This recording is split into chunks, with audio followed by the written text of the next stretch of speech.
Hello everyone. Inorganic chemistry में हम unit second magnetic properties of transition metal complex के बारे में स्टडी कर रहे थे, जिसके अंतर्गत कल हमने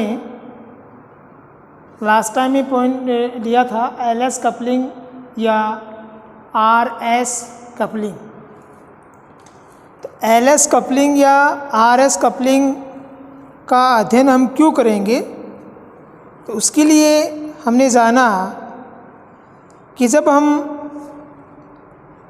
ट्रांजिशन मेटल या दूसरे जो मेटल्स हैं, एलिमेंट्स हैं, उनके कंपाउंड की मैग्नेटिक प्रॉपर्टीज़ का अध्ययन करते हैं या मैग्नेटिक मोमेंटम के बारे में जब हम स्टडी करते हैं, और जब हम म्यू इफ़ेक्टिव जो प्रैक्टिकल वैल्यू है और म्यू थ्योरेटिकल के बीच में कंपैरिजन करते हैं या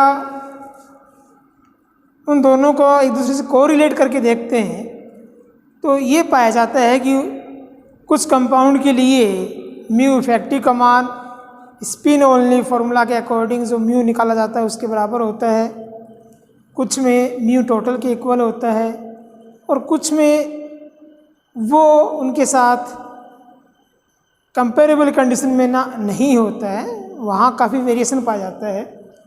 तो उस वेरिएशन का रीज़न है एलएस कपलिंग। ये एलएस कपलिंग क्या है? जब किसी स्पीसीज में एक से अधिक इलेक्ट्रॉन अनपेयर्ड कंडीशन में हो, उनके कारण मैग्नेटिक मोमेंटम पाया जा रहा है, तो वहाँ पर उन इलेक्ट्रॉन से रिलेटेड जो उनकी एनर्जी स्टेट्स हैं, जिन्हें हम क्वांटम नंबर्स के रूप में रिप्रेजेंट करते हैं, वो आपस में इंटरेक्शन करने लग जाती है। ये इंटरेक्शन एक ही इलेक्ट्रॉन की क्वांटम नंबर्स के बीच में भी हो सकता है और अलग अलग इलेक्ट्रॉन की क्वांटम नंबर के बीच में भी हो सकता है।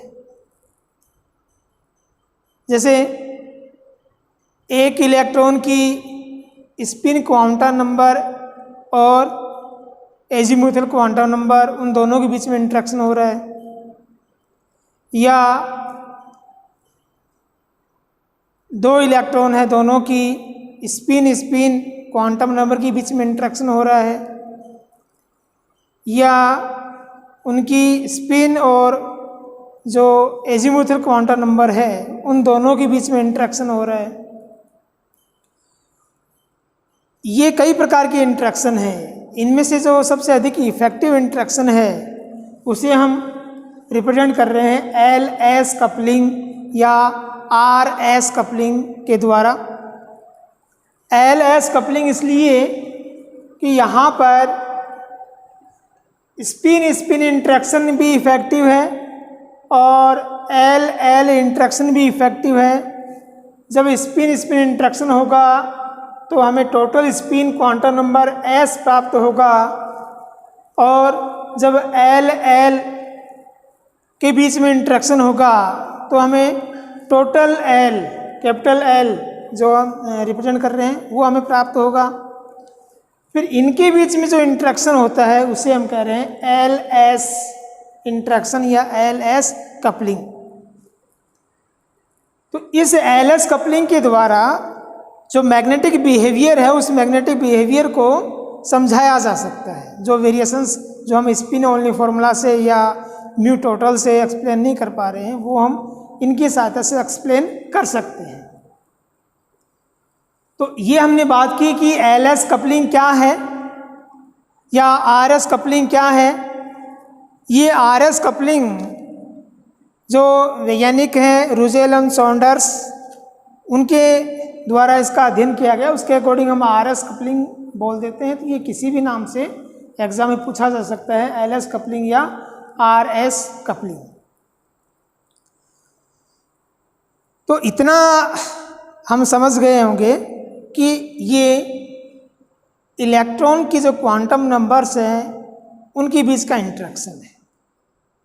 जितने अधिक इलेक्ट्रॉन होंगे ये इंटरेक्शन उतना ही अधिक कॉम्प्लिकेटेड कंडीशन में हो जाएगा। तो जैसे आपकी बुक में एक एग्जांपल है, D2 कॉन्फ़िगरेशन के लिए एक डायग्राम भी दिया हुआ है, कपलिंग के अकॉर्डिंग जो स्प्लिटिंग होगा एनर्जी स्टेट्स में। तो उसी को यहाँ पर मैं आपको समझा रहा हूँ कि वो जो एनर्जी लेवल का डायग्राम है या उसका जो स्प्लिटिंग है वो किस प्रकार से होगा। तो पहले हमें ये पता होना चाहिए कि यहाँ LS कपलिंग में S हम कैसे प्राप्त करेंगे, L हम कैसे प्राप्त करेंगे, फिर LS में जो इंट्रैक्शन है उस इंट्रैक्शन से जो टोटल J वैल्यू हमें प्राप्त होती है उसको हम कैसे रिप्रेजेंट करेंगे या कैसे फाइंड आउट करेंगे कि वो वैल्यू कितना है। कोई भी सिस्टम, उस सिस्टम में जो इलेक्ट्रॉन हैं उन इलेक्ट्रॉन के लिए हम उनकी spin quantum numbers easy going identify कर सकते हैं। अगर वो क्लॉकवाइज डायरेक्शन में शो हो रहा है तो उसके लिए स्पिन क्वांटम नंबर +½ है, अगर वो एंटी क्लॉकवाइज डायरेक्शन में है तो उसके लिए स्पिन क्वांटम नंबर -½ है। तो वो जो जितने भी इलेक्ट्रॉन हैं उन इलेक्ट्रॉन की स्पिन क्वांटम नंबर्स को जब हम आपस में ऐड कर देंगे तो हमें S टोटल प्राप्त हो जाएगा। इसे हम S कहें या S टोटल कहें। ऐसे ही वो इलेक्ट्रॉन जिस ऑर्बिटल में है उस ऑर्बिटल के लिए एक स्पेसिफिक मैग्नेटिक क्वांटम नंबर्स हैं। उन इलेक्ट्रॉन की मैग्नेटिक क्वांटम नंबर्स को जब हम आपस में ऐड कर देंगे तो हमें कैपिटल L प्राप्त होगा। उसे हम कैपिटल L से रिप्रेजेंट कर रहे हैं। फिर जब L और S में इंट्रैक्शन होगा तो उसके इंट्रैक्शन की वजह से हमें J प्राप्त होगा। तो ये जो इंट्रैक्शन होता है, इस इंट्रैक्शन से हमें नए एनर्जी लेवल्स या नई एनर्जी स्टेट्स प्राप्त होती हैं उस स्पीसीज की, और वो जो एनर्जी स्टेट हैं वो रिप्रेजेंट की जाती है टर्म सिंबल के रूप में। वो जो एनर्जी स्टेट हैं वो टर्म सिंबल के रूप में रिप्रेजेंट की जाएंगी, जिसका फॉर्मूला है 2s टोटल +1 Lj, जहाँ पर 2s टोटल +1 मल्टीप्लिसिटी है। L, यहाँ जो L का वैल्यू हम निकालेंगे उसके अकॉर्डिंग यदि L का वैल्यू 0 प्राप्त होता है तो S 1 प्राप्त होता है तो P 2 प्राप्त होता है तो D एंड सो ऑन, ये कंडीशन। कैपिटल L की वैल्यू अगर हम यहाँ लिख रहे हैं तो उसके अकॉर्डिंग ये जो सिंबल्स हैं वो ऑर्बिटल्स के अकॉर्डिंग कैपिटल लेटर्स में रिप्रेजेंट किए जाते हैं। J का वैल्यू प्राप्त करने के लिए हम L + S से लेकर L - S तक की जो वैल्यू हैं उनको सीक्वेंस में लिखते जाएंगे तो वो J का वैल्यू हमें प्राप्त होगा। इसे क्लियर करने के लिए हम एग्जांपल ले लेते हैं D2 विन्यास। कोई स्पीसीज है उसमें D2 विन्यास है, तो उस D2 विन्यास के कारण उसमें कौन कौन से एनर्जी स्टेट होंगे, ये जो इंट्रैक्शन है या कपलिंग है उनकी वजह से। तो आपको क्या देखना है कि ये जो D2 विन्यास है या D सबसेल में जो 2 इलेक्ट्रॉन है उन 2 इलेक्ट्रॉन का अरेंजमेंट कितने प्रकार से हो सकता है। लगभग जितने प्रकार से अरेंजमेंट हो सकता है उसी के अकॉर्डिंग उनकी एनर्जी स्टेट हो सकती है। तो हमें ये देखना पड़ेगा कि D2 का अरेंजमेंट कितने प्रकार से हो सकता है। तो यहाँ मैंने ये 2 प्रकार का अरेंजमेंट शो किया है। ये जो ऊपर वाला अरेंजमेंट है ये शो कर रहा है कि दोनों इलेक्ट्रॉन पेयरिंग कंडीशन में है, और नीचे वाला अरेंजमेंट शो कर रहा है कि ये जो इलेक्ट्रॉन है ये पेयरिंग नहीं कर रहे हैं। अब वो आपको भी ध्यान है कि जब 2 इलेक्ट्रॉन है तो स्टेबल कॉन्फ़िगरेशन के अकॉर्डिंग उनका पेयरिंग नहीं होना चाहिए। पहले सभी जो ऑर्बिटल्स हैं सेम एनर्जी लेवल वाले या सेम सब सेल वाले, तो उनके अंदर एक एक इलेक्ट्रॉन आना चाहिए। इसके अकॉर्डिंग हम कह सकते हैं कि इनका जो एनर्जी लेवल है वो हाई होगा, इनका एनर्जी लेवल लो होगा। तो इसको हमने ऐसे ही मैंने नीचे दर्शा दिया और इनको ऊपर दर्शा दिया। जब हम एक एक इलेक्ट्रॉन या अनपेयर्ड कंडीशन में इनको रिप्रेजेंट कर रहे हैं, फिलअप कर रहे हैं, तो ये मैंने संभावित विन्यास या जो अरेंजमेंट है वो शो कर दिया कि पहला इलेक्ट्रॉन पहले ऑर्बिटल में, दूसरा इलेक्ट्रॉन दूसरे में, या पहले में एक इलेक्ट्रॉन फिर तीसरे में, या दूसरे और तीसरे में, या पहले और लास्ट वाले में। इस प्रकार से ये अरेंजमेंट मैंने कर दिया। ऐसे ही जब पेयरिंग वाली कंडीशन है तो दोनों इलेक्ट्रॉन पहले ऑर्बिटल में या सेकंड में या थर्ड में, और सेम कंडीशन आगे वाले में हो सकती है। यहाँ ये जो अरेंजमेंट है इन सब के लिए, क्योंकि दो इलेक्ट्रॉन है, पहले इलेक्ट्रॉन के लिए जो S1 है वो प्लस हाफ होगा, क्योंकि क्लॉकवाइज डायरेक्शन हमने ऊपर की तरफ एरो दिखा रखा है। दूसरे इलेक्ट्रॉन के लिए प्लस हाफ होगा, क्योंकि उसका भी स्पिन सेम है। तो यहाँ इन सभी अरेंजमेंट के लिए S टोटल का वैल्यू होगा प्लस हाफ। टोटल वैल्यू कितना आ जाएगा? 1 यूनिट।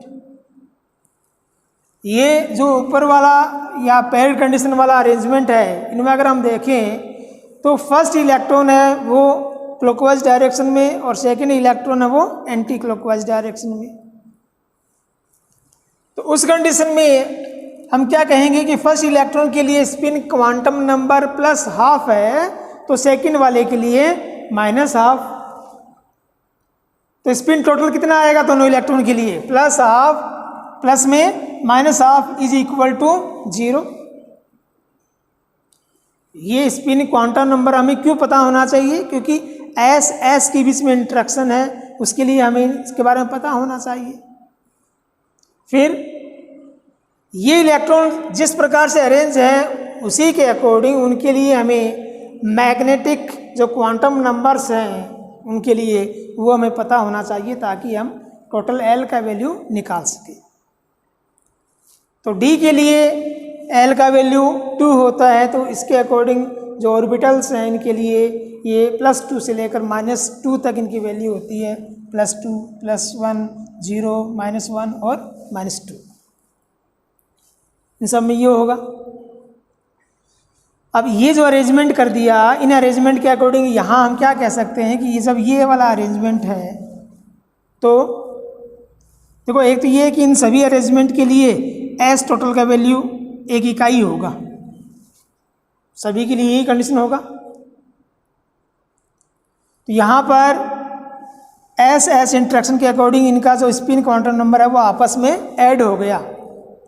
जब हम L इंटरेक्शन की बात करें तो यहाँ पर L इंटरेक्शन के अकॉर्डिंग जो रिजल्टेंट L का वैल्यू है वो हमें प्राप्त होगा, क्योंकि यहाँ पर एक इलेक्ट्रॉन है जिसके लिए 2, इसके लिए 1, 2 + 1 3, यहाँ पर 2 और 0 2, यहाँ पर 1 0 1, यहाँ पर +2 और -2 0, यहाँ पर +1 -1 0।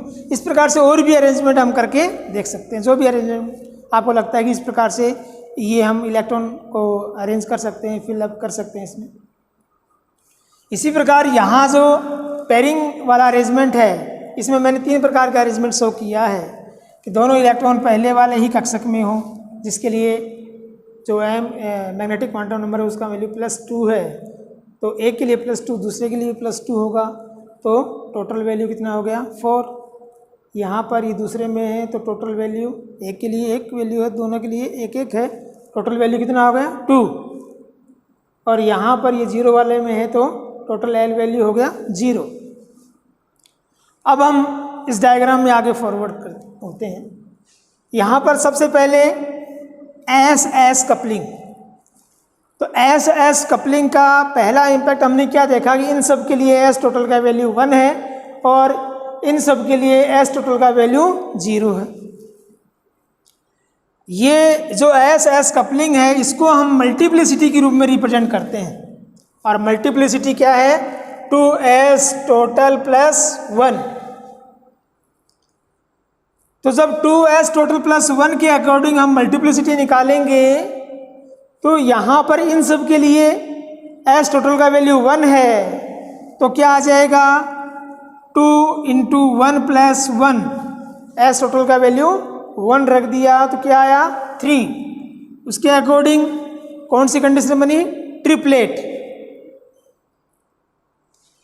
यहाँ पर इन सब के लिए S टोटल का वैल्यू 0 है। जब हमने वो मल्टीप्लिसिटी के फॉर्मूले में रखा एस टोटल की जगह 0, तो 2 इंटू 0 प्लस 1 1 1 आया, तो इसको हमने क्या नाम दे दिया, सिंगलेट। तो ये 3 के अकॉर्डिंग नाम क्या आया, ट्रिपलेट। तो एस एस कपलिंग के अकॉर्डिंग 2 एनर्जी स्टेट हो गई, सिंगलेट और ट्रिपलेट। इनमें से ट्रिपलेट को नीचे की तरफ लिखा है और सिंगलेट को ऊपर की तरफ। हम क्या स्केल ले रहे हैं, क्या स्केल मान रहे हैं कि एनर्जी ऊपर की तरफ जाने पर बढ़ रही है। मैंने ये वाला नीचे इसलिए रखा कि यहाँ पर ये लोअर एनर्जी वाली कंडीशंस हैं या हायर स्टेबिलिटी वाली कंडीशंस हैं। क्यों? क्योंकि इलेक्ट्रॉन अलग अलग ऑर्बिटल में है, तो उनके बीच का जो रिपल्सन है वो कम हो गया।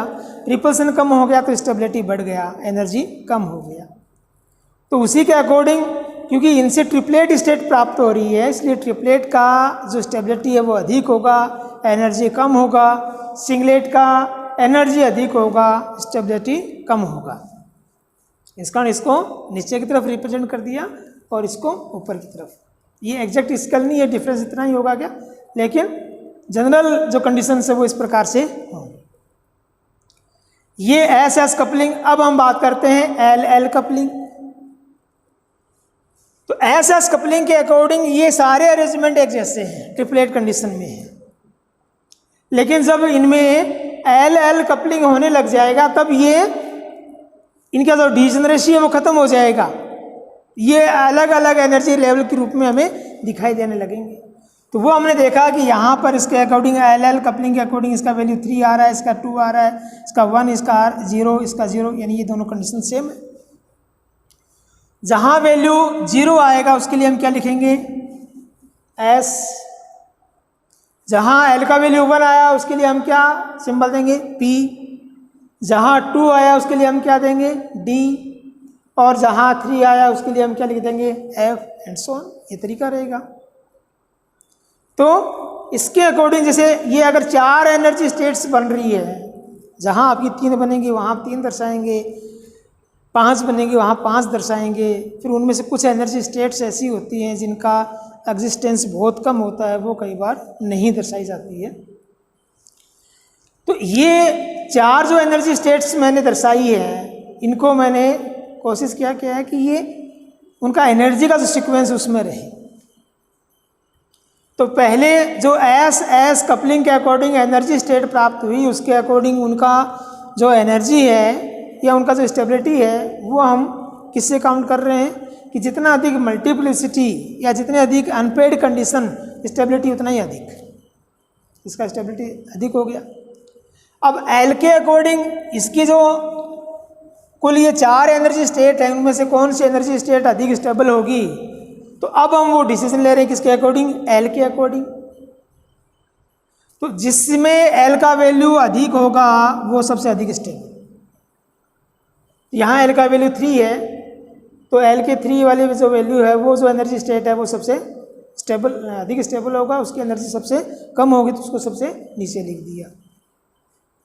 इसी प्रकार जहाँ एल का वैल्यू 0 है वो सबसे अधिक एनर्जी वाला हो जाएगा।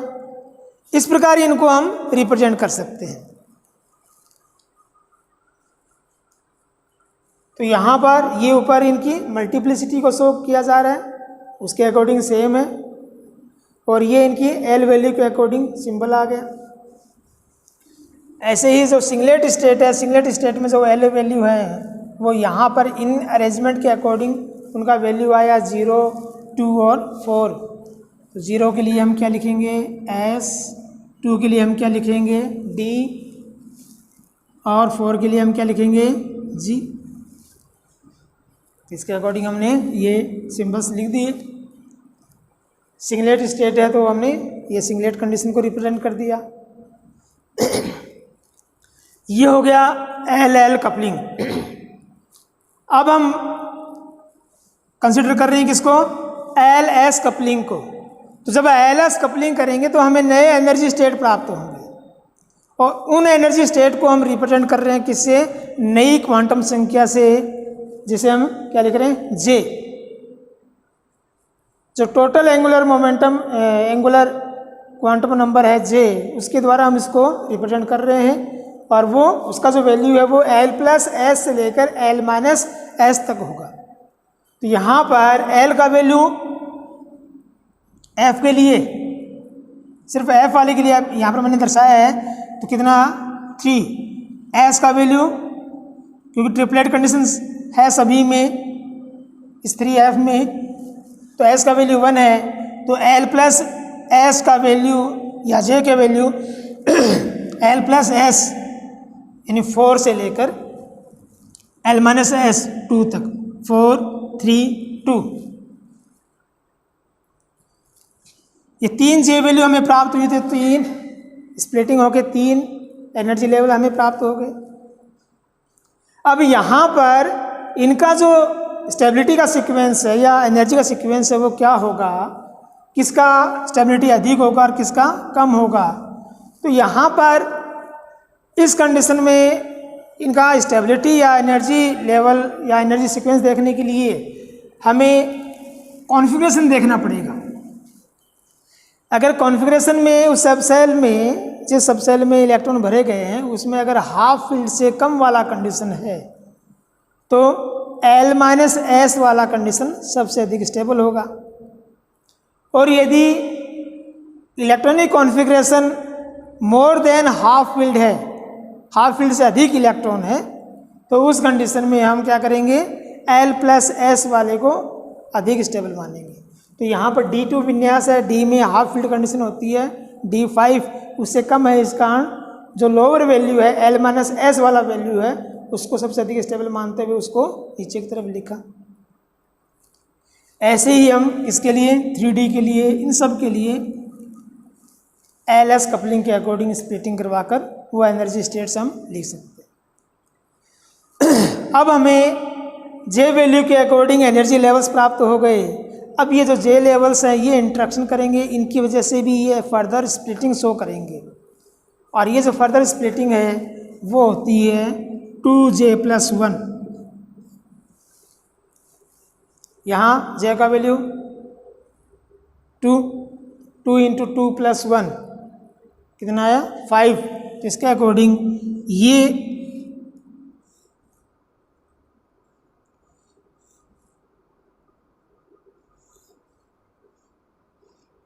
इस प्रकार से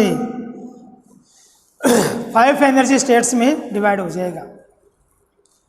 ये J एनर्जी लेवल्स हो गए। अब ये जो J एनर्जी लेवल्स हैं इनके बीच में जो गैप है वो गैप होता है G लैम्डा फैक्टर के रूप में। जो टोटल गैप का वैल्यू है वो G into beta into H के रूप में होता है। और ये जो गैप है वो अगर KT वैल्यू से अधिक होता है तब तो उसे जो स्प्लिटिंग का फैक्टर है उसके अकॉर्डिंग मैग्नेटिक जो quantum number, magnetic momentum number है वो प्रभावित होता है।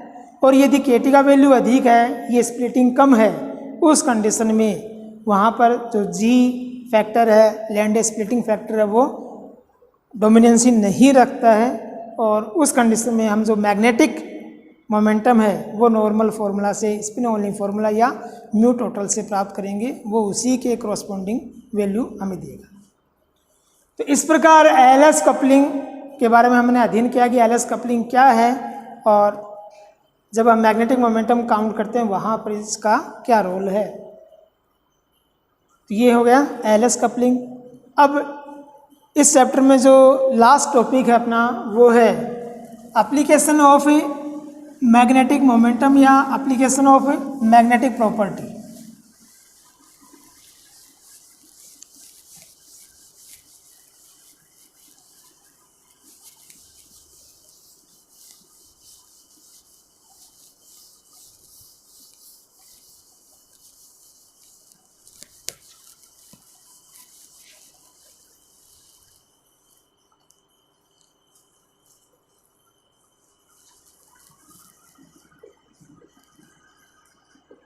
application of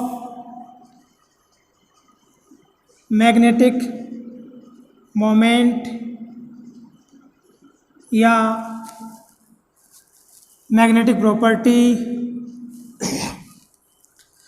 जो मैग्नेटिक प्रॉपर्टीज जिनका हम स्टडी कर रहे हैं उनका इम्पोर्टेंस क्या है, उनका क्या महत्व है, उनका अध्ययन क्यों करते हैं।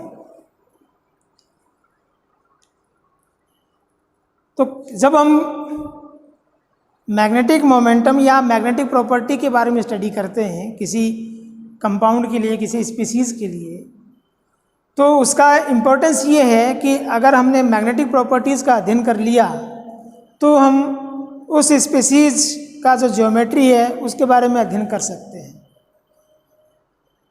उसमें कितने अनपेयर्ड इलेक्ट्रॉन्स हैं ये हम उसका स्टडी कर सकते हैं।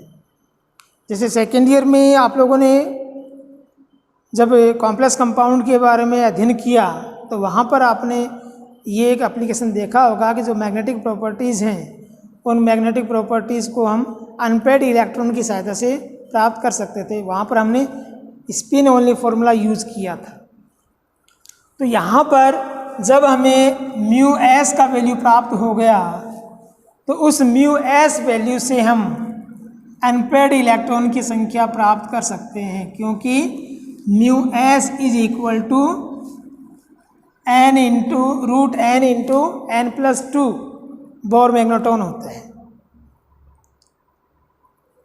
तो अगर ये कंडीशन है तो इस कंडीशन से अगर हमारे पास म्यू एस का वैल्यू आ गया तो हम क्या पता लगा सकते हैं कि अगर यहाँ पर इसका वैल्यू है तो n का वैल्यू क्या होगा।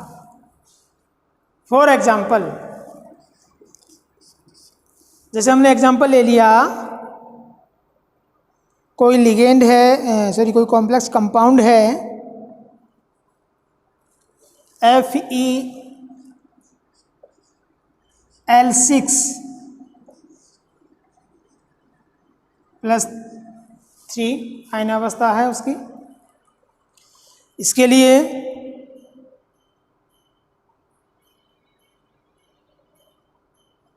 म्यू का वैल्यू है 5.9 बोर मैग्नेट्रॉन।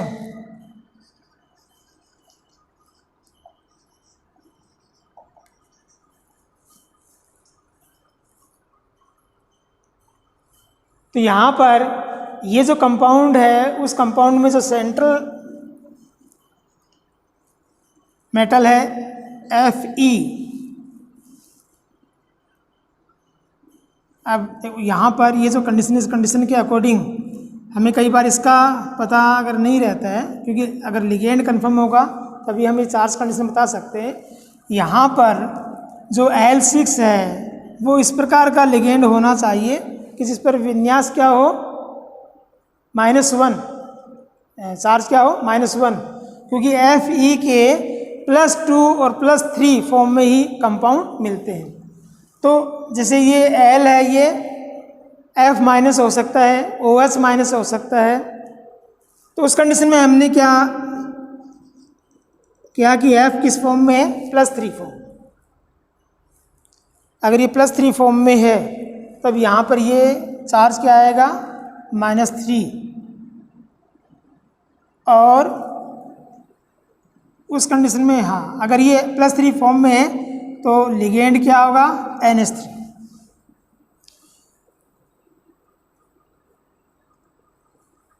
अगर हमने चार्ज यहाँ पर ये लगाया है तो Fe+3 होगा, लिगेंड कोई न्यूट्रल कंडीशन में होगा, जैसे NH3 है या H2O है,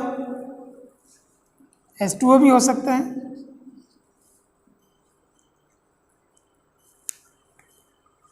तो यहाँ पर ये जो विन्यास है या आयनावस्था, इस आयनावस्था के अकॉर्डिंग हम निकाल सकते हैं कि अनपेयर्ड इलेक्ट्रॉन कितने होंगे। लेकिन ये जो लिगेंड है, इन लिगेंड के लिए स्पष्ट रूप से नहीं कहा जा सकता कि कौन सा लिगेंड स्ट्रॉन्ग लिगेंड ग्रुप में बिहेव कर रहा है या वीक लिगेंड ग्रुप में बिहेव कर रहा है, क्योंकि एक ये इनका कंपैरेटिव स्ट्रेंथ होता है कि एक दूसरे के मुकाबले किस तरह का बिहेव करते हैं। हमें कोई भी कॉम्प्लेक्स कंपाउंड मिला और हमने क्या किया कि गाउस मेथड या फैराडे मेथड के द्वारा क्या निकाल लिया, म्यू निकाल लिया। ये म्यू इफेक्टिव या प्रैक्टिकल वैल्यू है, और हम क्या मान लेते हैं कि ये म्यू इफेक्टिव किसके इक्वल है, म्यू एस के। जब ये म्यू एस के इक्वल है तो हमने क्या कह दिया, mu S is equal to क्या है, 5.9 बोर मैग्नेट्रॉन। या 5.9 is equal to root n into n plus 2। यहाँ जब हमें n का वैल्यू निकालना हो तो इस प्रकार से इसको हम स्क्वायर करें और n into n plus 2 n square plus 2n और फिर इक्वेशन बन जाए n square plus 2n minus 5.9 is equal to 0। इस इक्वेशन को सॉल्व करके हम क्या निकाल सकते हैं, n का वैल्यू। तो उस n की वैल्यू से हम ये आइडिया लगा लेंगे कि यहाँ कितने अनपेड इलेक्ट्रॉन हैं। या इसमें जब हम जनरल कंक्लूजन निकालते हैं तो हम सीधा सा क्या कर सकते हैं कि इस कंडीशन को हम ऐसे भी लिख सकते हैं कि ये 5.9 लगभग 6 है। तो अगर हम इधर भी स्क्वायर करते हैं और इधर भी स्क्वायर करते हैं तो क्या आ जाएगा, 36 is equal to n into n plus 2।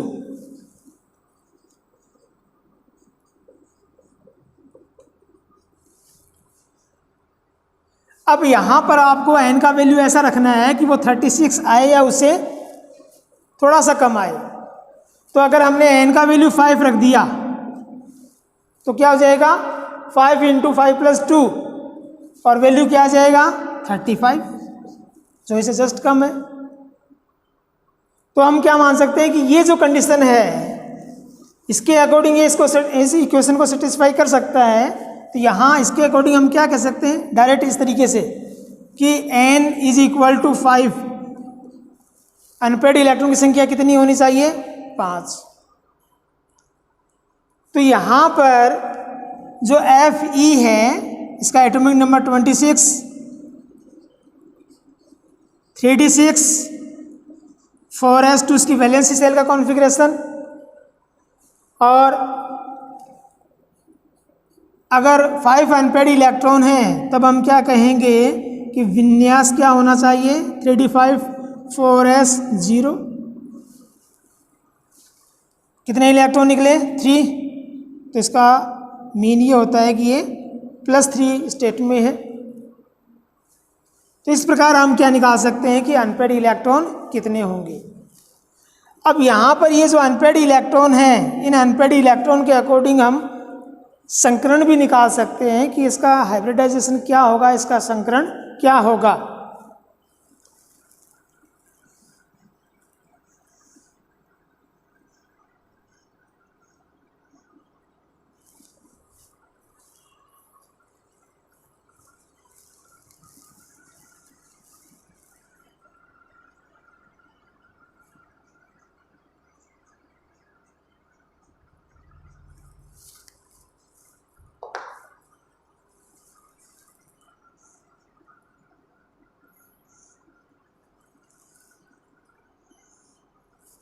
ये 3D के 5 अनपेड इलेक्ट्रॉन, ये 4s, ये 4p और फिर 4d।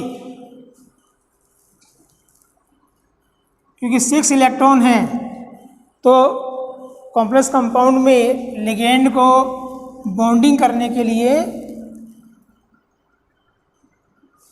उतनी संख्या में रिक्त कक्षक चाहिए।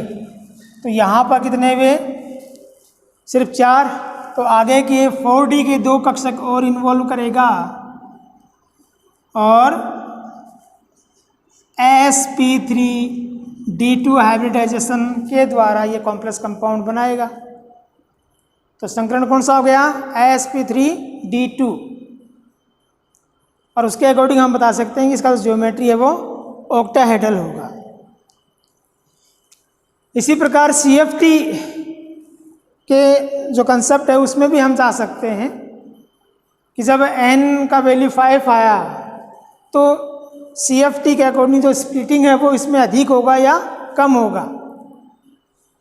तो वहाँ पर जब हम इस प्रकार से स्प्लिटिंग को शो करते हैं, क्योंकि ऑक्टाहेड्रल कंडीशन है, तो T2g ऑर्बिटल नीचे कम एनर्जी वाले और Eg ऑर्बिटल ऊपर, ये 3 ऑर्बिटल होते हैं। और ये 2 5 इलेक्ट्रॉन अनपेड रखने हैं, तो इस प्रकार से उनका अरेंजमेंट होगा। और ये इस प्रकार का अरेंजमेंट तभी हो सकता है जब यहाँ इनका स्प्लिटिंग कम हो, तो यहाँ इनका स्प्लिटिंग का वैल्यू भी कम होगा। इस प्रकार मैग्नेटिक प्रॉपर्टी है उनकी सहायता से हम कॉम्प्लेक्स कंपाउंड के बारे में स्टडी कर सकते हैं। तो ये हमने magnetic property of transition metal complex के बारे में स्टडी किया। इसमें जो एग्जांपल्स हैं, जो क्वेश्चन है वो आप सॉल्व कर लेना, और जो प्रॉब्लम आए वो व्हाट्सएप के द्वारा पूछ लेना। ओके।